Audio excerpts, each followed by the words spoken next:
বন্যায় ভেঙেছে কাঠের সেতু, সেতু ভাঙার পরে করুণ ছবি, ঝুঁকিপূর্ণ যাতায়াত।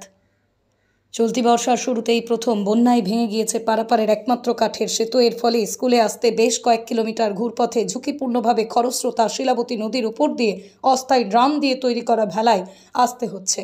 ড্রাম ও বাঁশের খাঁচা দিয়ে তৈরি ভেলায় নদী পেরিয়ে স্কুল পরীক্ষা দিতে আসছে পড়ুয়ারা। এমনই করুণ ছবি ভাইরাল। ঘটনা জানাজানি হতেই তড়িঘড়ি নদীতে ঝুঁকিপূর্ণ যাতায়াত বন্ধ করল স্কুলের প্রধান শিক্ষক। নদীর অপর প্রান্তের গ্রামের পড়ুয়াদের পরীক্ষার জন্য আলাদা পরীক্ষা কেন্দ্র করা হয়েছে। এমনই ঘটনা পশ্চিম মেদিনীপুর জেলার চন্দ্রকোনা 2 নম্বর ব্লকের বান্দিপুর 1 নম্বর গ্রাম পঞ্চায়েতের বাগপোতা এলাকায়। বাগপোতা হাই স্কুলে যাতায়াতের জন্য হালদার বের, শ্রীরামপুর, আটঘোড়া, পালংপুর গ্রামের ছাত্রছাত্রীদের শিলাবতী নদী পার হতে হয়। বন্যায় নদী পারাপারের একমাত্র কাঠের সেতু বন্যায় ভেঙে যাওয়ায় বাগপোতা স্কুলের ছাত্রছাত্রীর উপস্থিতির হার কমে গিয়েছিল। কিন্তু বর্তমানে স্কুলে পরীক্ষা, তাই স্কুলে যে আসতেই হবে। হালদারবের গ্রামের বাসিন্দারা তাদের চাষের কাজে নদী পারাপারের জন্য ড্রাম ও কাঠের খাঁচা দিয়ে ভেলা তৈরি করেছিল।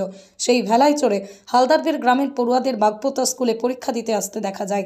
এমন দৃশ্য জানাজানি হতেই যে কোনো মুহূর্তে দুর্ঘটনা ঘটে যেতে পারে জেনে তড়িঘড়ি স্কুলের তরফে ভেলায় চড়ে বা ঝুঁকি নিয়ে স্কুলে আসা বন্ধ করা হয় এবং নদীর অপর প্রান্তে শ্রীরামপুর প্রাথমিক বিদ্যালয়ে অস্থায়ী পরীক্ষা কেন্দ্রের ব্যবস্থা করা হয়েছে ছাত্রছাত্রীদের পরীক্ষার জন্য।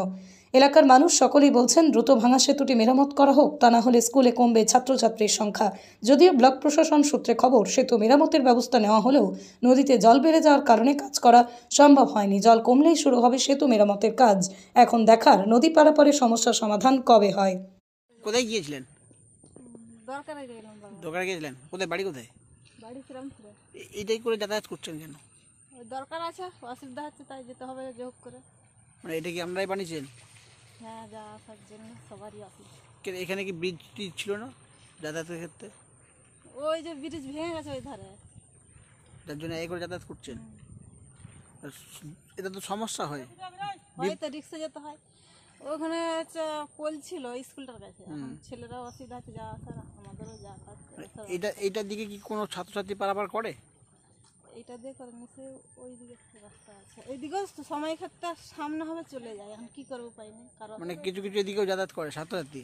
এখন তো স্কুলে পরীক্ষা চলছে, তাহলে এখন কিভাবে পারাপার হচ্ছে নদী?